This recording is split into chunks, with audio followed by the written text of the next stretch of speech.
Arnaud, bonjour. Donc pouvez-vous nous expliquer pourquoi vous êtes au Salon de l'Agriculture aujourd'hui? Mais c'est le soir où l'on remet le 3e prix de la Fondation du patrimoine pour la biodiversité, qui est sponsorisé par CEVA. Pouvez-vous nous expliquer pourquoi CEVA s'engage depuis 3 ans pour la préservation du patrimoine vivant? Alors c'était la volonté de Marc Prikaski de s'investir dans l'idée générale qu'il n'y a pas qu'une seule agriculture, mais qu'il y a des agricultures, que définitivement nous nous engageons, nous investissons dans la production intensive agricole parce qu'on pense qu'il n'y a pas d'autre solution pour nourrir la planète dans les années qui viennent, mais que par contre il ne peut pas y avoir qu'une seule agriculture et que soutenir des races à petits effectifs en France ou des tas d'autres projets à travers le monde nous permettra de sauvegarder cette biodiversité et d'assurer l'avenir.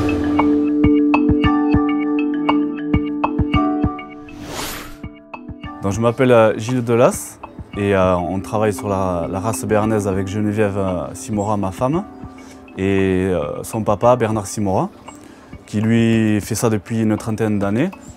Nous nous sommes installés ici en 2007, et on a 7 vaches actuellement.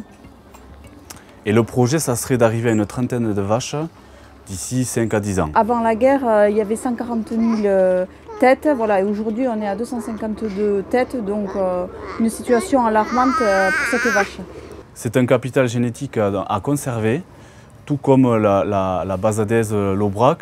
Elle a des capacités à exploiter des terrains, elle a une rusticité, une facilité de vélage. Voilà, en travaillant avec des vaches qui packagent de l'herbe, on obtient une viande avec beaucoup plus d'oméga 3 et une qualité donc très recherchée actuellement. Et on a commencé à travailler avec un boucher qui valorise la viande de veau, la viande de vache, en partenariat aussi avec un restaurant, un grand chef qui est passé par l'Élysée, qui lui sait exploiter comme il faut les qualités de cette race. Notre objectif, c'est justement de développer la vente directe au consommateur qui lui recherche une viande de qualité. Également, dans notre projet est inclus l'achat d'une chambre froide parce qu'on sait que plus une viande reste au froid, plus elle est tendre. Voilà, en cours actuellement donc un bâtiment aussi pour loger un peu mieux, travailler un peu mieux avec une autre facilité.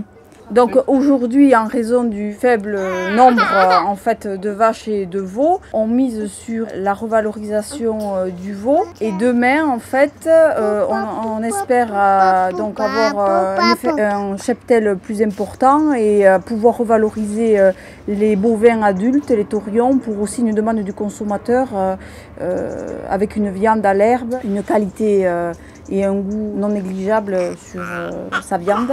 Après, ensuite, la transformation fromagère n'est peut-être pas à négliger, vu qu'elles ont des qualités très laitières, avec un lait riche. Ça peut être très complémentaire avec du fromage mixte ou peut-être pur. Ce prix est une récompense pour tous les éleveurs qui, depuis des années, travaillent sans relâche. Comme mon beau-père Bernard Simora qui depuis les années 80 a été au fin fond de la vallée d'Aspe pour rechercher une ou deux vaches, pour pouvoir puiser un mâle et renouveler un peu tout ça. Et sur le plan national, j'espère qu'on aura une retombée formidable, mais je pense que c'est que du positif qui est à venir. Il a fallu qu'on soit passionné et vraiment soudé et que son papa puisse nous aider aussi et vivre cette passion au quotidien.